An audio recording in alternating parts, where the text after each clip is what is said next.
Vote গণনার সময়ে pulling এজেন্টদেরকে কার্যত নিষ্ক্রিয় ভূমিকা পালন করতে বাধ্য করা হয়েছে।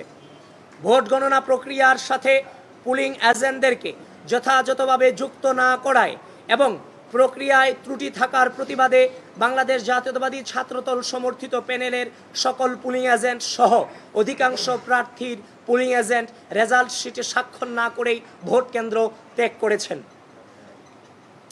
11 ডাকসু ও হল সংসদ নির্বাচনে অস্বচ্ছ ব্যালট বাক্স ব্যবহার করার কারণে বিভিন্ন অভিযোগ ও বিতর্ক তৈরি হয়েছে।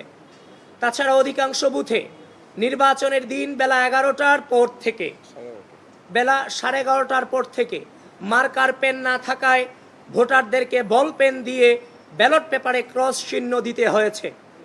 বল পেনে ক্রস চিহ্ন দেওয়া ভোটগুলো ওএমআর মেশিন সঠিকভাবে রিড করতে পারেনি বলে অনেক ভোট গণনা করা হয়নি বলে পুলিং এজেন্টরা লক্ষ্য করেছিলেন। একটি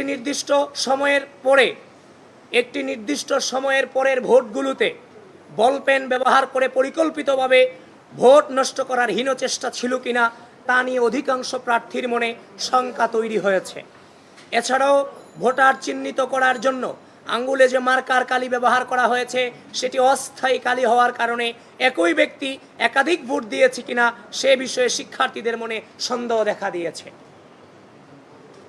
প্রিয় সাংবাদিক ভাই ও বোনেরা, উল্লেখ্য আইন ও বিধি অনুসারে উপরোক্ত নিয়ম ও অসঙ্গতি সমূহের বিষয়ে বারবার সংশ্লিষ্ট কর্তৃপক্ষকে অবগত করে সমাধানের অনুরোধ করলেও তারা কোনো কার্যকর পদক্ষেপ নেননি, বরং ইচ্ছাকৃতভাবে কালক্ষেপণ করে চলেছেন, যার ফলে ডাকসু হল সংসদ নির্বাচন 2025 ইতিহাসের পাতায় একটি নেতিবাচক প্রশ্নবিদ্ধ নির্বাচন হিসেবে ঠাঁই পাবার দিকে এগিয়ে যাচ্ছে বলে আমরা মনে করি।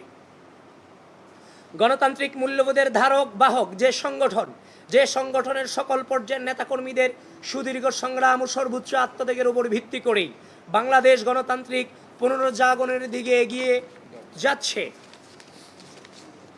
সেই বাংলাদেশ জাতীয়তাবাদী ছাত্রদলের প্রতিনিধি হিসেবে গণতান্ত্রিক প্রক্রিয়াকে এভাবে ভুলুণ্ঠিত হতে দেখা আমাদের জন্য চরম হতাশাজনক ও কষ্টদায়ক।